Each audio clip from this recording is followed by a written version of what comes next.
everybody. Thank you for joining me today. My name is Steve Brennan. You're watching the West Deer Steve channel. And I wanted to take a few minutes with you guys today to talk about really one of the most important and interesting discussions I've seen our township supervisors have amongst themselves in front of the public in a really, really long time. And honestly, the conversation went all over the place. So I tried to kind of compile it all in a little more orderly way so that we can talk about it. Ultimately, the conversation had to do with how interested or not the township administration is in including the public in their conversations.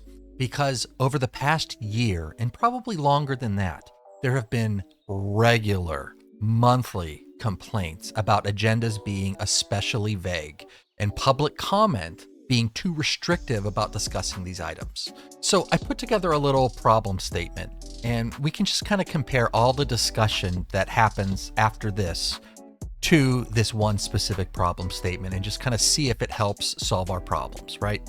So here's the problem statement that I came up with. You can come up with your own. Our ability to participate meaningfully in public meetings is undermined when agenda items are too vague. And because these meetings are the forum for public interaction with the board, unclear agenda items deprive residents of fair notice about matters being discussed.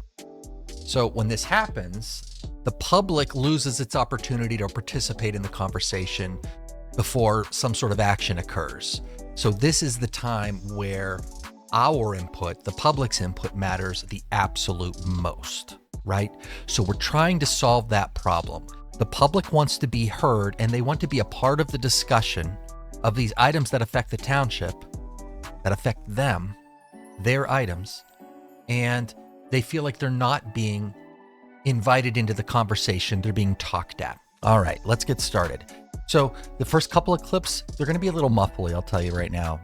Don't worry, I'll decipher them for you at the end. This first clip's about a minute long, and it's Dan Mader telling us that he did some research over the last month, and he has the numbers comparing West Deer's agenda versus the agendas of some of our neighboring communities. Here we go. This came up last year. We talked about transparency about last year in these meetings, and we were compared to other municipalities. One of those municipalities was Richland. And Richland's agenda is 2 pages long. Indiana's is 1, Hampton's 3. I just pulled them off the internet this morning.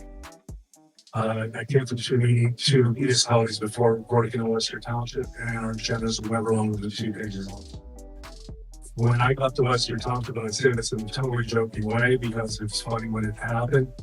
When I first started in West Deer Township in Mississauga, who was the secretary at the time, gave me my first copy of the agenda. I looked at her and I said, "What the heck is this?" And she said, "This is our agenda." And I read through it and I said, "This isn't an agenda, this is a script." And over 17 years of being here, we still have the same script, and that's fine. So if that was a little hard for you to hear, what Dan Mader just said was he compared West Deer's agenda with the agendas of 5 other neighboring communities. He named 3 of them: Richland, Hampton, Indiana Township. And everybody else's agenda are 2 to 3 pages long, sometimes 1 page long. And ours is what he called a script, meaning it's outrageously long. And in a sense, he's 100% right. It's 136 pages long, our most recent agenda. But we need to make sure we're comparing apples to apples here, because I'm going to say that we're not exactly comparing apples to apples, and he's not being 100% honest with the community. That's why we have to take a look at it. So let's take a look at Richland's agenda here. So here it is. We'll start at the top here, and you can see that this agenda is 3 pages long, and it has their procedural things at the beginning. And then number 11 starts with new business.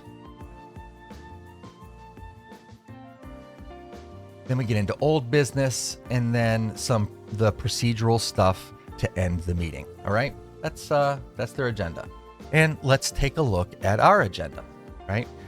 So, and when we go through it, we see kind of the same format, right? You see a lot of the procedural stuff that happens, and then we get into some of the substance here, starting in number 16, and a variety of things that we were talking about in this meeting.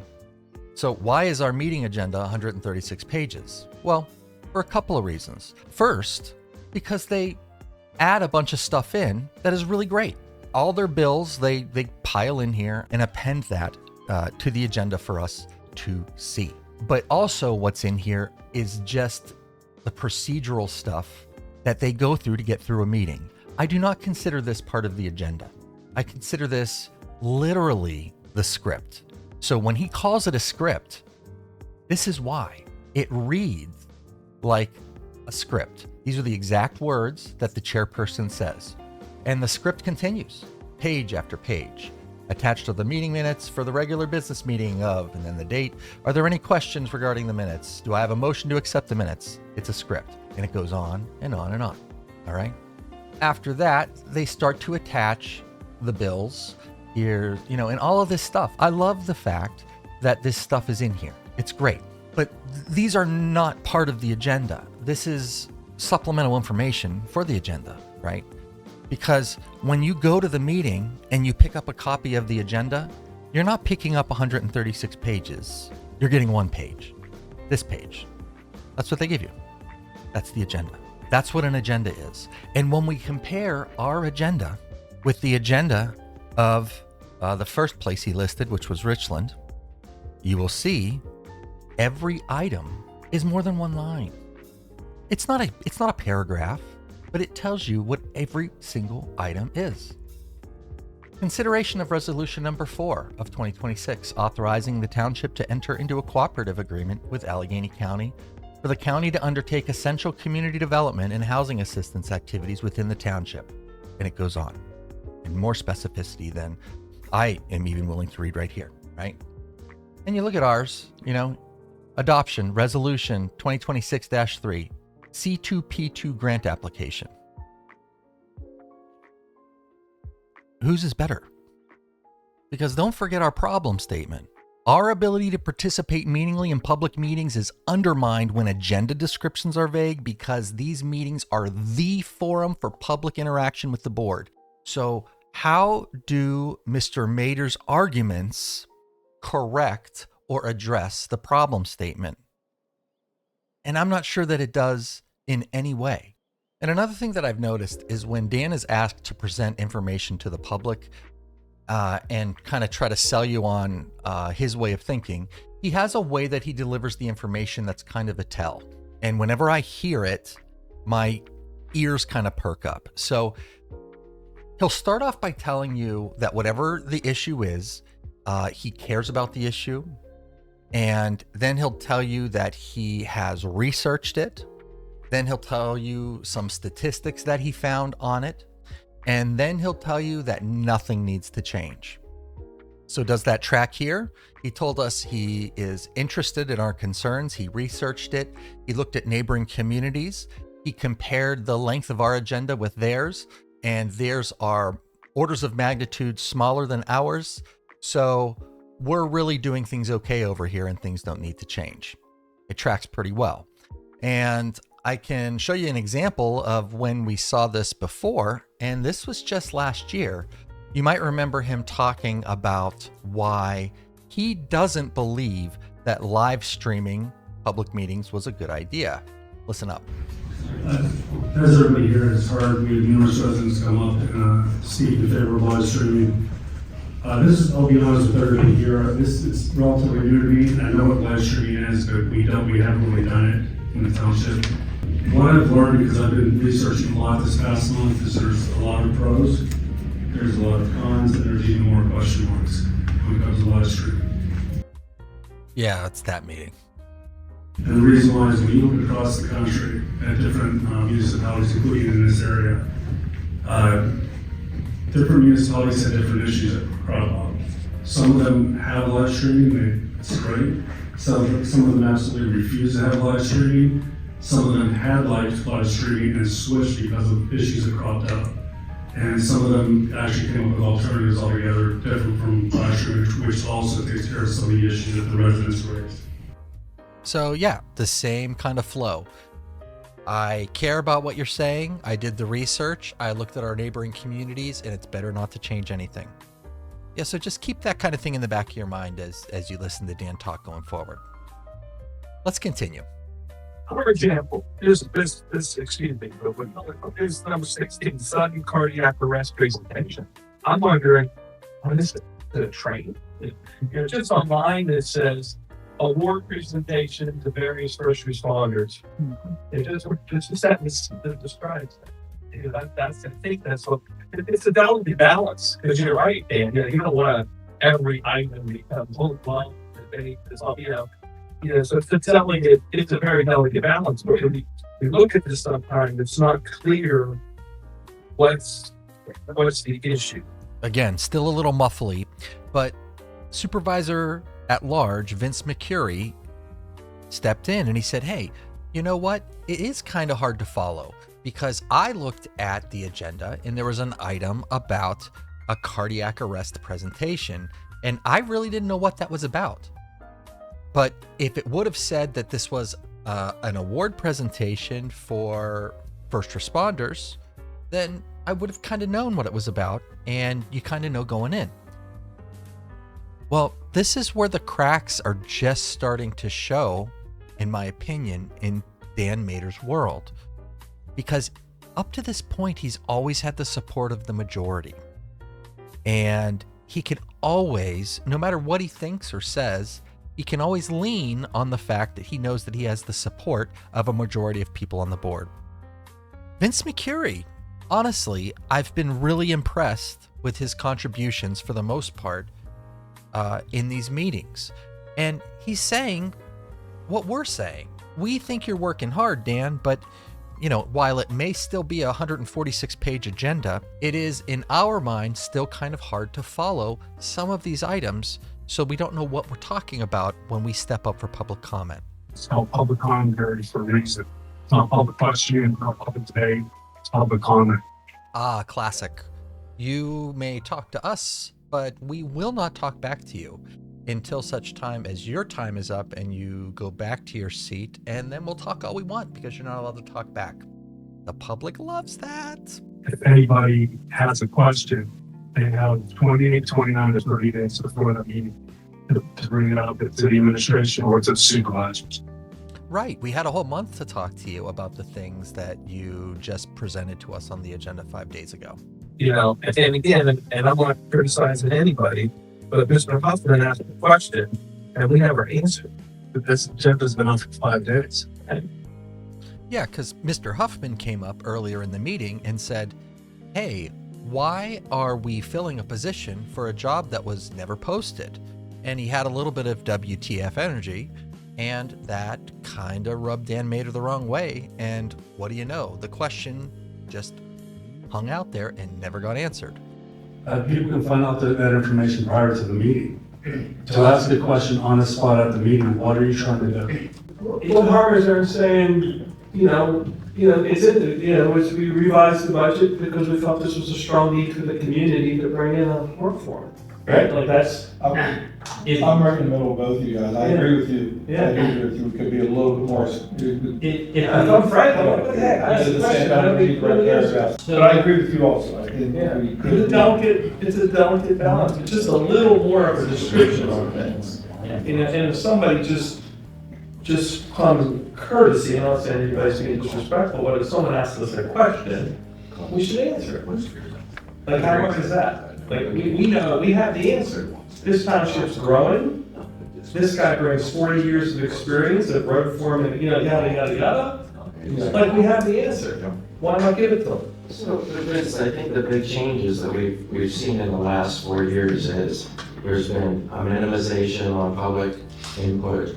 There's been reduction of speaking time. We don't even have committees to work and deliberate, in smaller groups before coming to the bigger board. Okay, so let's talk about that for a second. Why would you have public comments at the end of the meeting?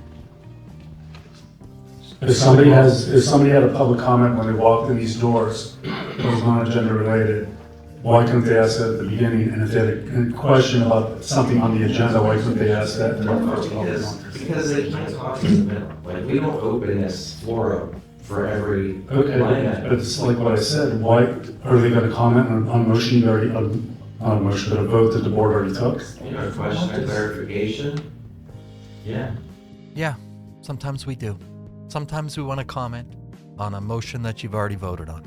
The public likes to be part of the conversation too. I know that in your mind, it serves no purpose because you've already decided something and you just want to walk away from it. But sometimes we're not ready to walk away from it. We still have things to say. Like Mr. McCurry said, we have the answers. Why don't we just give them the answers? I mean, that's about openness and transparency in government. And look, this is a policy decision, so I'm not going to weigh in too deeply, but Hold up. Gavin Robb is not going to weigh in too deeply, but he shouldn't be weighing in at all. He's the attorney. He is the solicitor to the board of directors. He's there to make sure that they get the appropriate legal guidance they need as they navigate through this meeting. He is not there to weigh in on policy decisions. So what do you think's really happening? Well, I think what's happening is he sees his buddy, Dan Mader, starting to flail around like a fish out of water, and he wants to reel everything back in so that things get back to the status quo as quickly as possible. So he's not going to weigh in too heavily on policy decisions. Guess what? He is. an option you would have that may be more efficient is to finish the public comment policy, back and forth. The public comment period, I'm sorry, is over.